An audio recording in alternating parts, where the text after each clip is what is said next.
Namaskar to all of you.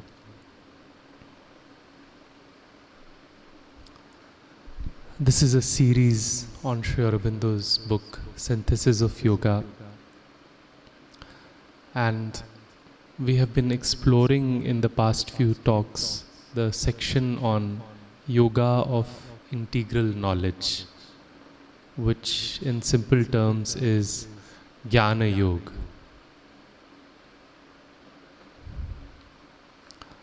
If you look at the word yoga, the meaning of yoga or yoga,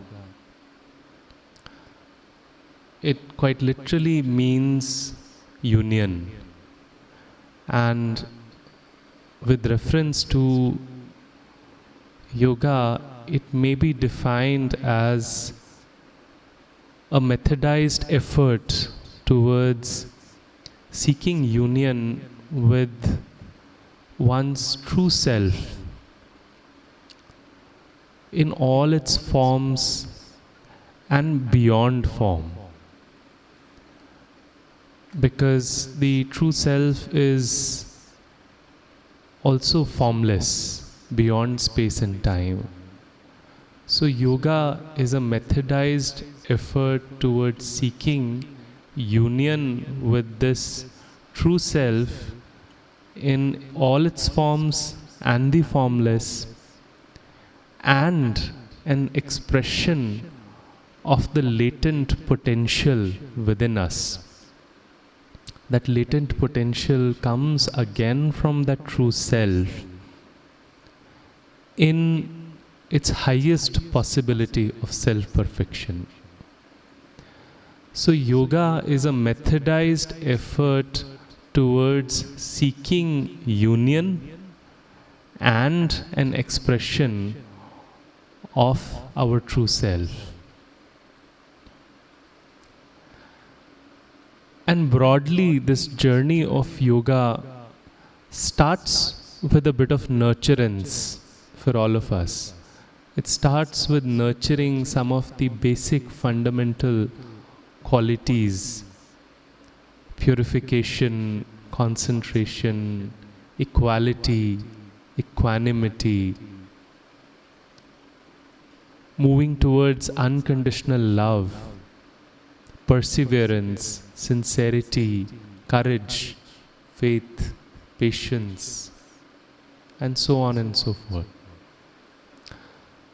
So the journey of yoga starts with nurturance, and then it moves to embracing a relationship of a friend with this true self, which grows a sense of compassion within us. Because that true self is present in us and in all the beings equally.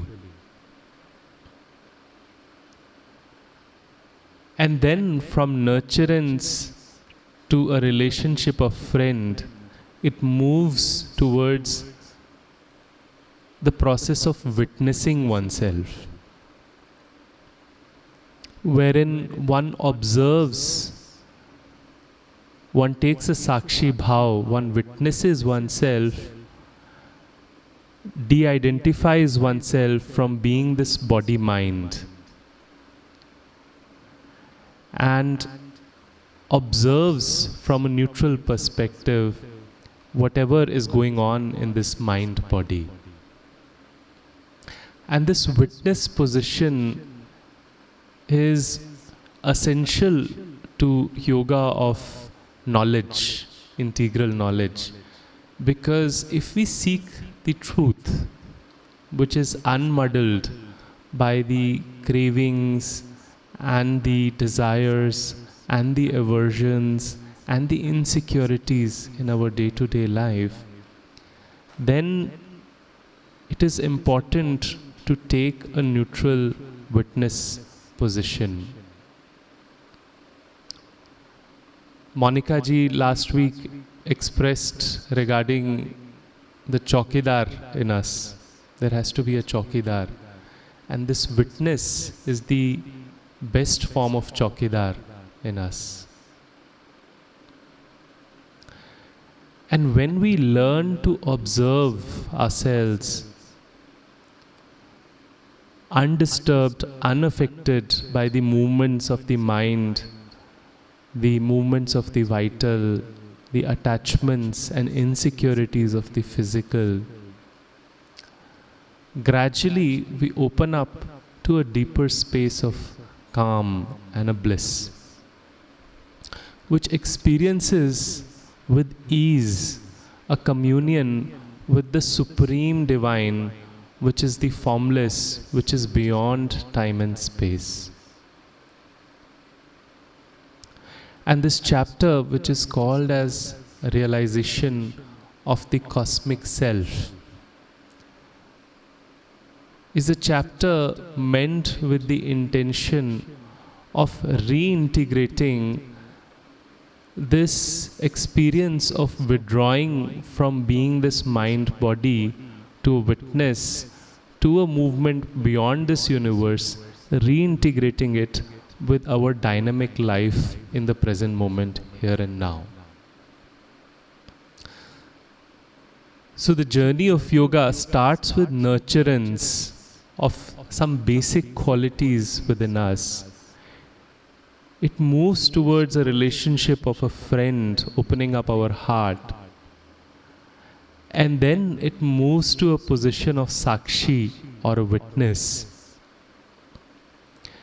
And then it evolves us towards the experience of the Supreme Transcendent Divine.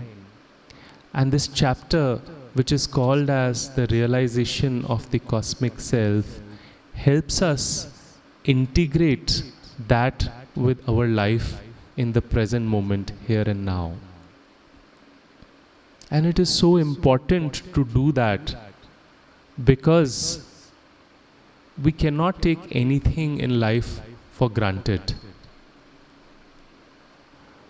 We cannot take our material life for granted, nor can we take for granted the Supreme Source, which is the source of this universe, which is the Supreme Creator. And this chapter evokes an aspiration in us to find a relationship, a true relationship between that formless and the form, that unmanifest universe and the manifest universe. Because any true relationship can only exist between two realities. You and me can have a relationship only if I am real and you are real. But very often what happens to us is that for us, if this tangible experience of being here in this world is real, then that experience of the divine beyond space and time is either unthinkable or unimaginable or too far-fetched. It seems very far. And if one does happen to go through a meditative experience, one does happen to go through this movement of nurturance, friendship, witnessing, and this supreme transcendent experience, then from that space, this world sometimes seems to be an illusion. And that is the importance of this chapter, to find that intermediary, to realize the cosmic self. And Sri Aurobindo expresses this through the words, the self and the world. The self he refers to the supreme divine self. The self and the world are in an eternal close relation. And there is a connection between them, not a gulf that has to be overleaped. Spirit and material existence are highest and lowest rung of an orderly progressive series. Therefore, between the two, there must be a real relation, a principle of connection by which the eternal Brahman is able to be at once the pure spirit and yet hold in himself the universe. So Sri Aurobindo here says, for starters, that there is an eternal close relationship. The aspiration is to have a close relationship with the spirit in its purest form and the manifest universe. And the two are actually a progressive series. They are like a ladder with its lowermost and the highermost. And there has to be a connection between the two, and that is the cosmic self. Having looked at the importance of the realization of the cosmic self, let's look at what do we really mean by a cosmic self. And that exploration will take us through 3 steps of realization. The first step is realization of all material existence, the whole universe being contained in that spirit or in that supreme self. The second realization is of experiencing this supreme spirit to be present equally in all substance which is material. And the third realization is to see this supreme spirit to be the cause or a becoming, the material substance which is the mind, life and body, to be a becoming of this supreme spirit. And this chapter would be an elaboration of these 3 realizations step by step. If we try and understand this with a visualization, and if we see the Supreme Spirit as a point of light, then this point of light, which is beyond this universe, contains this entire universe. And then this same point of light is present as an essence within all of us. Whether it is plants, whether it's animals, whether it is trees, whether it is a planet, whether it is a particle of sand, whether it is a human being, that same point of light is present as an essence within all. And lastly, that cover around this essence, which can be just a cover of matter or a cover of prana and matter around plants and animals, or a cover of prana, matter and a developed mind in human beings. All this is a dynamization of that point of light. It is a becoming of that point of light.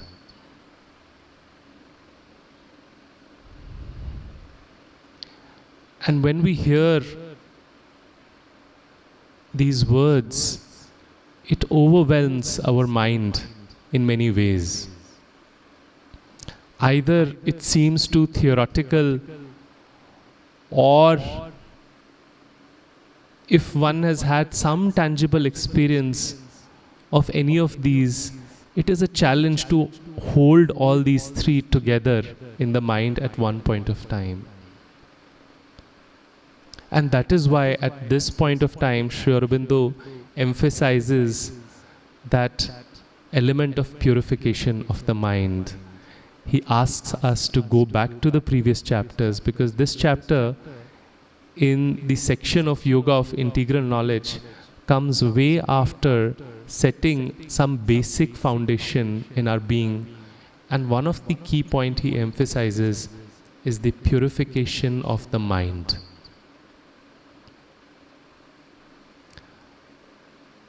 Just to recap on the process of purification of the mind,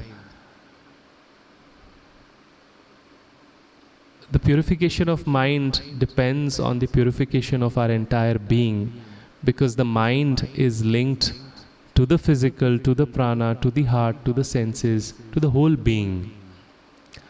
And it starts with the purification of the vital or the prana to its natural state, where it seeks joy in the present moment in whatever is in front of it, rather than seeking joy in something in the future or something in the past. The prana is at its best or its purest when it seeks joy in the present moment. It seeks the divine delight in everything. The heart is in its pure state when it learns to love with calmness and depth. The senses are in their pure state when they learn to be open and receptive and transfer any rasa acquired from outside unaltered to the mind. It doesn't interfere with the function of the mind. Normally, these senses tend to get attached to the pleasures and averse to the pain, and then interfere with the function of the thought mind. And finally, the purification of the mind, the thought mind, happens when the mind can stay open to infinite different points of views.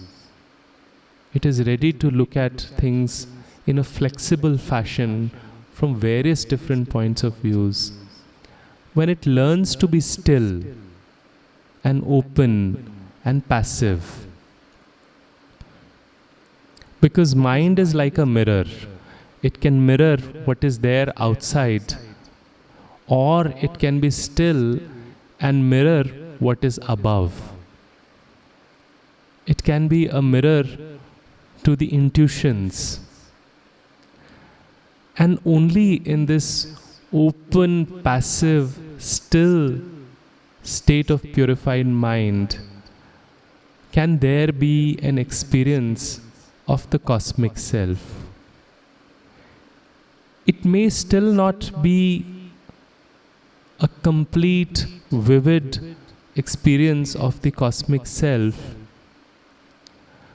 but it can be that we catch the glimpses of this cosmic self. But as we all, it's a progressive thing for all of us. We are all purifying, we are all present here, we are all sadhak with an aspiration. For the sake of understanding, we can look at this Supreme Divine as the point of light. And why point of light? Because it is one of the best visualization to express the divine which is formless as a point of light, yet express its infinite nature. Because that divine is sukshma yet infinite. And this sukshma infinite becomes a source of the cosmic self, which may also be called the Akasha Brahman or the ethereal Brahman. Why Akash or ethereal Brahman?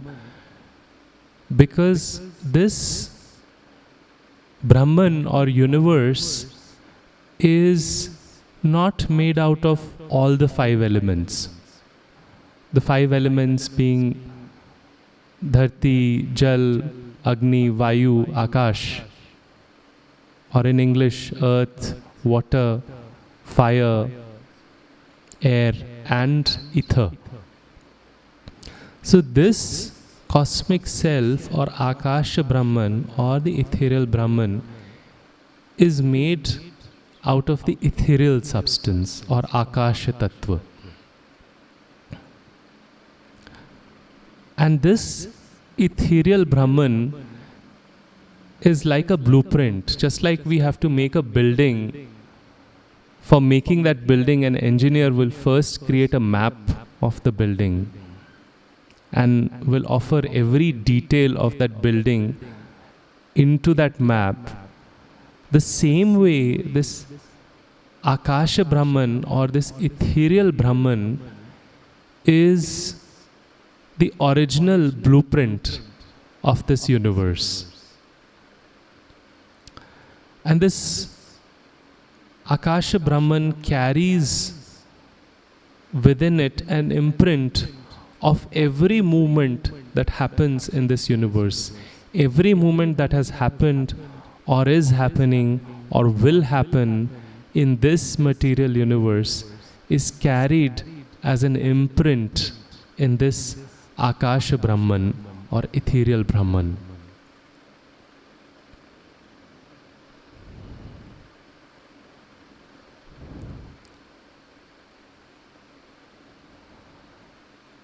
And in this Akasha Brahman, these forms are not like in a map.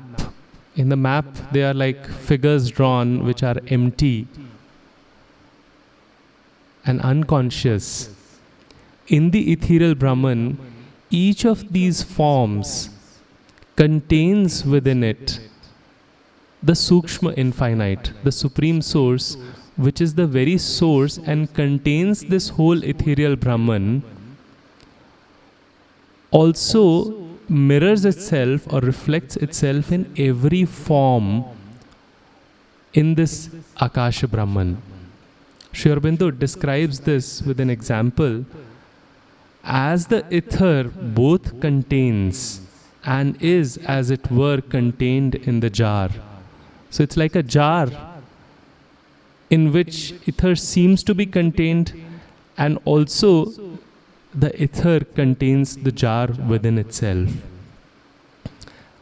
As the ether both contains and, as it were, contained in the jar, so the self both contains and inhabits all existences, not in a physical but in a spiritual sense, and is their reality. So that takes us to the second step of the realization. The first step of realization, that the Sukshma infinite contains the entire universe as the Akasha Brahman, or the ethereal Brahman. And then within every form of this ethereal Brahman is contained the same Supreme Spirit. And that finally brings us to the third realization, which is that everything in this material existence is a becoming of this spiritual substance, or ethereal Brahman, or this Sukshma infinite. And when we cycle back to this third realization, we don't come back as this individual contracted form. We come back with an experience of seeing this mind as a part of a universal mind, this vital as a spark of a cosmic fire, and this body as a cell of the cosmic body. So this cycling back to the here and now carries within it that oneness which is still maintained, which is there in the experience of the etheric Brahman and also in the experience of the Sukshma infinite. So if you look at the whole process, the journey of yoga, the journey of ascent and descent, it starts with first the nurturance of some basic qualities within us, and then takes us to a position of being a friend of that true self. And then it takes us to the witness position. And from there it takes us to the supreme experience. And from there opens us to the possibility of the etheric Brahman, which is in an eternal closeness both to the material existence and to the Sukshma infinite. Finally, circling us back to seeing the universal mind, the universal vital, the universal body as a becoming of this Sukshma infinite, and then seeing our own mind as an antenna to that universal mind, this vital as a spark of the cosmic vital, and this body as a cell of the cosmic body. And it completes the cyclical movement in this fashion. Having looked at the process in a theoretical sense, I invite you all to go through this experience of what we just shared together. Let's make an attempt together to experience this whole cycle together in this moment. Request you all to close your eyes and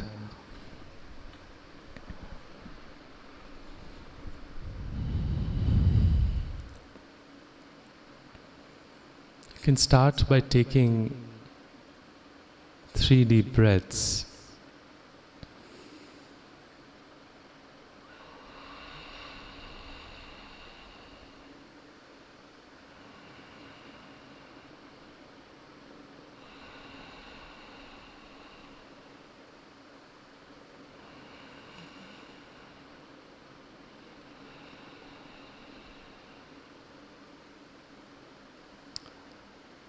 And as our attention goes inside,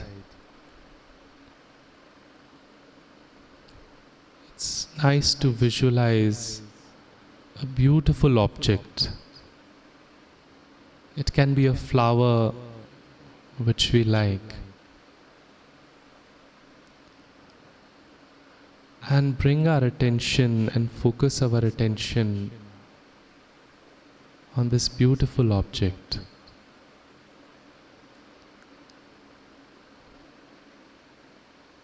When we do that, it helps integrate the logical left brain with the right brain. So we hold our attention on this flower and we gradually bring our attention to our breath, holding the visualization of the flower and watching the in-breath and the out-breath. With every passing breath, going deeper into the heart center.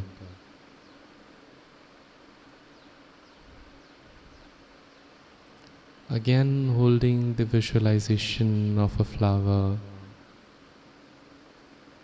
going deeper with every breath. We get in touch with the fire in the heart.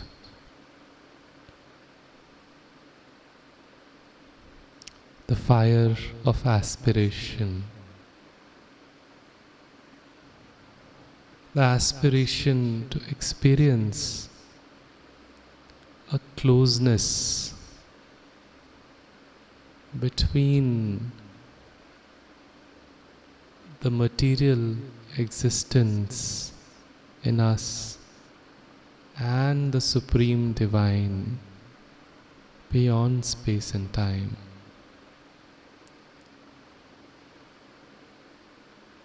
Again, staying in touch with this fire of aspiration and our breath, we go deeper. We go deeper and become in touch with the fire of sacrifice, seated within all of us, because we seek this experience for the sake of the Divine present in all of us.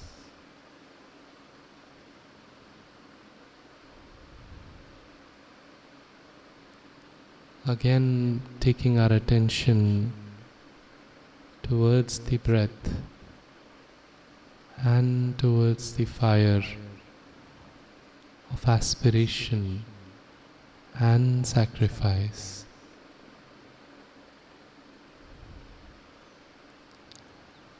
And from this space, witnessing all the sensations, all the thoughts, all the emotions in and around us.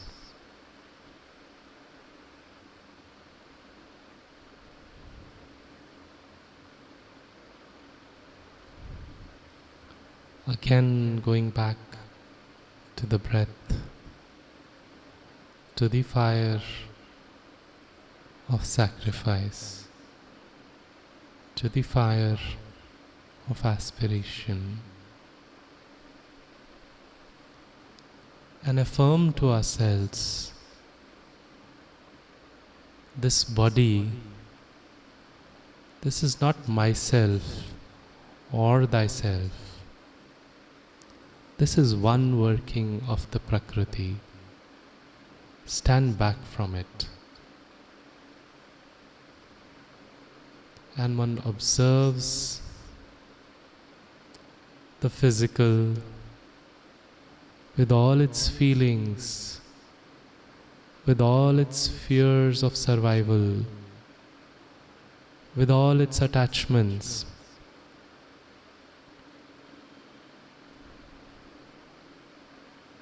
Again, going back to the breath. I am not even this pleasure or pain, this attraction and repulsion, this satisfaction or dissatisfaction, love or hatred, fragmentation or union. All this is one working of the Prakriti in the sensational mind and the emotional mind. Stand back from it.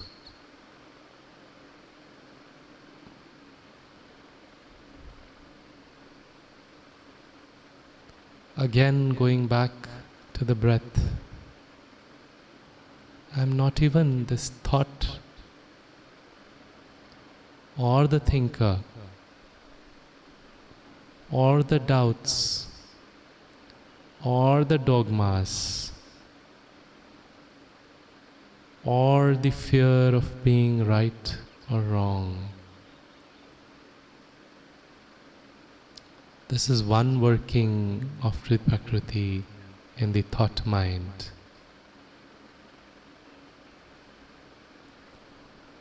And as we stand back from the body, from the vital, from the mind. I am also not this indefinable calm. I am something beyond. Again, going back to the breath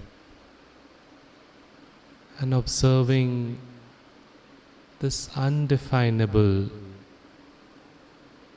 be supported on the light of the true witness, the Sakshi, the impersonal, the delightful.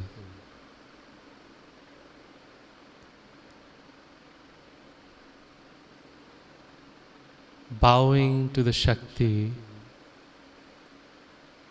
holding the fire of sacrifice, going beyond this universe, going beyond this universe, seeking a union with the Supreme Divine, the Omniscient, the source of unconditional love, the Supreme Source.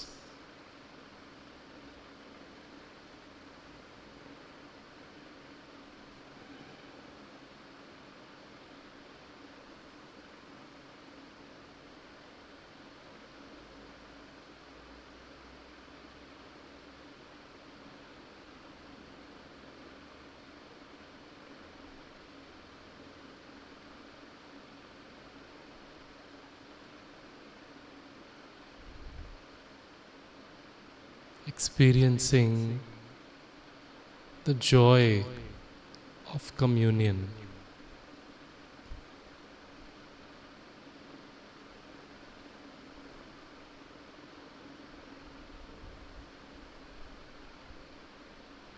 And coming down with patience, waiting for an experience of the Akasha Brahman to open up to the still mind, to see that universe made of light, to see that divine present in every seed of that Akasha Brahman.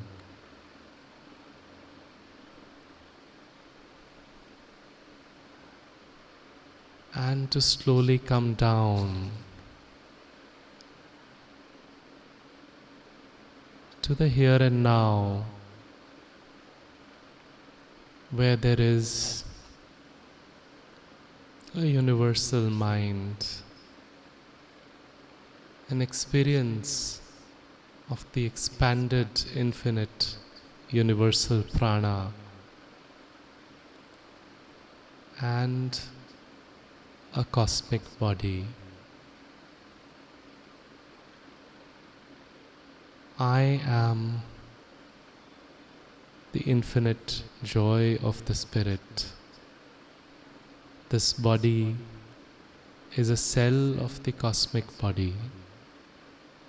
This vital is a spark of the cosmic fire. And this mind is a part of the universal mind.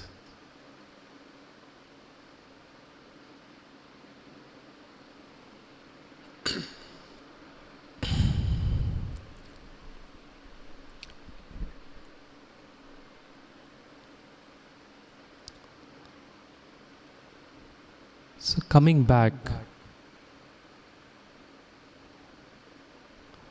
it's a chapter which is a challenge to express, because neither I can personally claim to have vividly experienced the cosmic self, and same might be true for all of us sitting here to some degree. Yet, on reflecting upon this chapter, it offered 3 practical insights.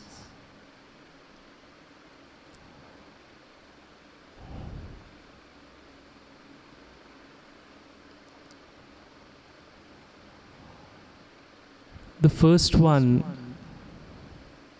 is not to take anything for granted, neither our material existence for granted, nor the supreme divine experience for granted. And both are equally a part of us. And we need to be grateful to both, and we need to aspire to bring the two together. And that is the second practical insight, which is that whenever we hold this aspiration in our heart to experience that closeness between the formless and the form, then this experience of cosmic self to some degree will be revealed to us. And it is very important on the path of Jnana Yoga, because Jnana Yoga runs the risk of turning dry and aloof. Unlike Bhakti Yoga, which is all about experiencing that closeness, in Jnana Yoga, when we add this aspiration, then this experience to some degree will be revealed to us. And lastly, this chapter again re-emphasizes us to go back to the basics, to go back to purification, concentration, the basics of yoga. I seek for forgiveness at this point for talking about something which I cannot claim to experience fully. And maybe Dr. Bijlani will say a few words. Okay. Any sharings, or because it's a topic which is open, and if anybody would like to share something.